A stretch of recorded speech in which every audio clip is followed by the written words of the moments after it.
Shabbat Shalom. I'm Rabbi Rose, for those who haven't met me yet. Please come say hi to me later if you haven't. So many years ago, I met an amazing Jerusalem-based artist called Hadassah Goldvich. As we were talking, she told me the story of how when pregnant with her first child, she would repeatedly dream that she was Jonah sitting within a very big whale. She had absolutely no idea why this kept happening until the day her child was born. And as she held her child in her arm for the first time, she experienced a feeling of total and abject terror. How was she going to keep this child alive in an extremely scary world? She realized then that the dream was asking, what if Jonah, fleeing from the harsh reality of his mission from God, had never actually left the whale, but instead stayed there forever, even raising a family there? What if life itself could be contained and protected, and if it was still inside the womb? Now, because Hadassah is someone who addresses her concerns through her creative practice, her response when pregnant with her second child was to build a giant whale in her studio and to live inside of it with her family for several months, eating, sleeping, praying there, and filming them doing so. You can actually see this video if you ever go to the Israel Museum in Israel. To be able to reclaim, albeit only temporarily, the protection of the womb. Now, Hadassah's story has been occupying my mind ever since we met. As many of you know, I have 2 children. And their entry into life has made me all the things that parenthood is supposed to make you do: more empathetic, more giving, slightly less selfish. But it's also ratcheted up my fears in a way that I had not possibly predicted. Now, I experience on a daily basis the fear of injury, fear of illness, fear of political unrest, climate change, the collapse of global civilization, very serious fear of plane crashes, and I promise you a very, very real nightmare involving a zombie apocalypse. Parenthood has made me acutely aware of how dangerous the world was, is, and could be. So like Hadassah, there are times when I too wish I could climb inside a whale with everyone I love and remain there safe and cocooned forever. How much less scared, how much less anxious, how much happier would I be? How much happier would we all be if we could simply shut out the outside world and all of its troubles? But can we ever really do this? And more importantly, should we?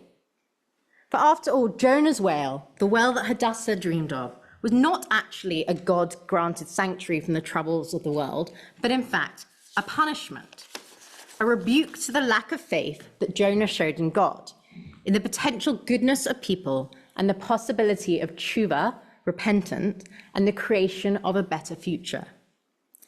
So if we shouldn't climb inside a whale, what are we supposed to do instead? As Sienna so beautifully explained, the bulk of this week's Parsha is a lengthy recounting of Bezalel's building of the Mishkan. We learn about the type of wood, the cloth, the precious metals, the dolphin skins, the cherubim, the utensils, the lighting. It's lists upon lists, pages upon pages. It's an almost maddening amount of minutiae. But then, deep in the back half of the Parsha, we reach a verse, a seemingly throwaway line that over the years has become one of my favorite verses in all of Torah. This is it. Bezalel made the basin of copper and its stand of copper from the mirrors of the women who performed tasks at the entrance of the tent meeting. You totally get it, right? Great verse. Okay, I'll explain more. And the reason I love it is because there is this midrash that is linked to this. And this is a wonderful, wonderful story. In this story, we are told that when the Mishkan was being built, all the Israelite men came along to contribute. Some bought silver, some gold, some brass, onyx, special precious gems. They eagerly brought everything. And then the women said, what have we to contribute to the offering of the tabernacle? What do we have that is of the greatest value to us that can go into building this amazing sacred space? They came along and they brought their mirrors, and they presented these to Moses. Now, when Moses saw that the women wished to donate their mirrors towards the building of the Mishkan, he condemned them. He said they were examples of the Yetzer Hara, the evil inclination, objects of female vanity that should have no place in the holy structure. He grew furious, so furious that he ordered the men to take sticks and break the legs of those who brought them. Yes, you heard that right. Moses is so incensed by these symbols of female vanity that he ordered the men to break the legs of the women. Delightful. But don't worry, because God is watching. And God is really, really not happy with Moses. God steps in before any bones are broken and tells Moses off for his anger and for his rashness in rejecting these gifts. For as God reminds Moses, these mirrors were essential to the survival of the Israelite people in Egypt. How so? Well, as the Midrash goes on to explain, in the time of our slavery in Egypt, Pharaoh worked the men hard with the intention that when they finally returned to their homes at the end of the day, they would be too demoralized, too beaten down from their experiences, too exhausted by their labors to sleep with their wives. No sex equals no babies, and thus the end of the Israelites. The perfect plan, according to Pharaoh. The wives, however, were having none of this. Filled with the longing for intimacy, a longing for children, they would take their copper mirrors, gather food and wine together, and set out to meet their husbands in the field. While the men were eating and gaining strength, they would bring out their mirrors and they would look into them, exclaiming, "I am more beautiful than you." And in response to this teasing, the men too would gaze at their own reflections, replying, "Oh, no, no, no, I am more handsome than you." This moment of relaxed flirtation, so unlike the miserable grind of their daily lives, would awaken the sexual desire of the men for the wives. And so it was that nearly 10 months later, it's another story, the copper mirrors were a tool by which the women were able to defy Pharaoh's plan for their extinction and ensure the survival of the Hebrew people. And as God reminds Moses, this is why the mirrors deserve a place of honor in the Mishkan. Now, every time I read this midrash, and I really do read it a lot, you're going to get quite sick of it over the years, I am profoundly moved. I find this tale astonishing. The Israelite women were slaves at their lowest ebb, both broken, beaten, facing daily cruelties we cannot even imagine. And yet again and again, they rejected the ease of despair, the certainty of hopelessness. Amidst all of their suffering, all of their hardship, they sought out softness. They sought out kindness, connection, love, even knowing that this may open a door to further pain, to sadness, even loss. They felt fear, but they chose to meet it with action, to seed the spark of redemption through their physicality and their desires, the very things that Moses would later wrongfully criticize them for.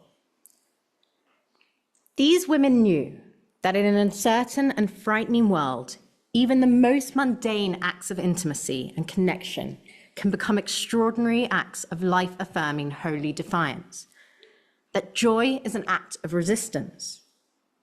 They recognize that God's love, compassion, and kindness is reflected in the love, compassion, and kindness that we show to others and to ourselves and experience in return.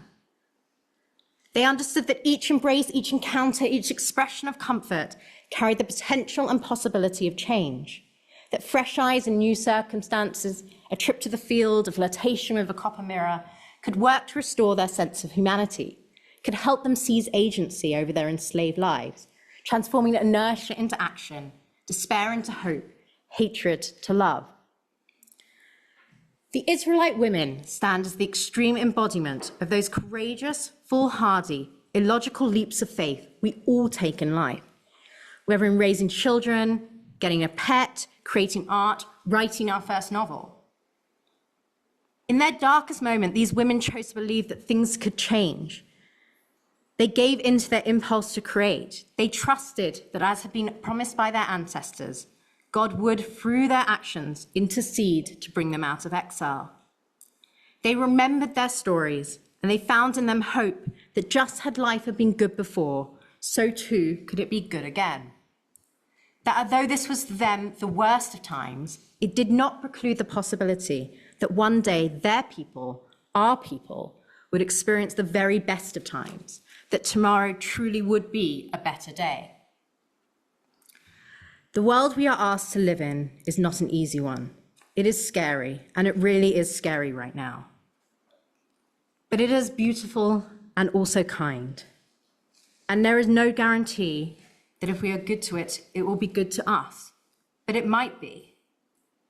The Israelite women understood, and so must we, that you cannot live inside of a whale. For while the whale may keep you safe in the short term, it also cuts you off from everything that makes us human.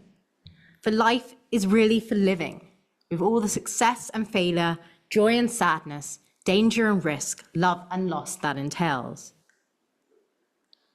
And so we cannot be like Jonah, distrusting, cowardly, cynical, stuck in the false safety of the dark. Instead, we must take that terrifying leap of faith into the unknown. We must be like the teasing women of the field, warding against despair by turning ourselves into vessels of love and compassion, finding in our connections to one another and through our actions the necessary strength to hope, even when hope seems so hard, to build instead of destroy, to not only survive, but thrive. Shabbat Shalom.